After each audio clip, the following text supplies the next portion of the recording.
அதனால் முருகனுடைய பார்வை உங்கள் மேலே பட்டு கொடுத்துன்னு வைங்க, ஓஹோன்னு வந்துடுவேன் நீங்கள்.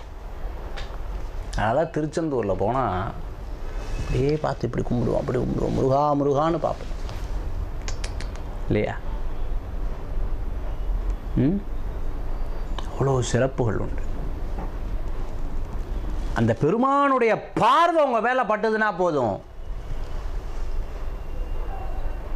அவன் கடைக்கண் பார்வை பார்த்தால் போதும்,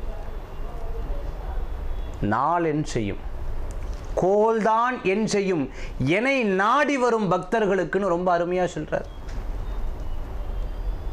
அப்பேற்பட்ட எம்பெருமானின் பார்வையை பட தினந்தோறும் முருகாலயம் சென்று வாருங்கள், முருக நாமத்தை சொல்லுங்கள், முருகனுக்கு கிருத்திக அபிஷேகம் பண்ணுங்கோ, சஷ்டி அபிஷேகம் பண்ணுங்கோ.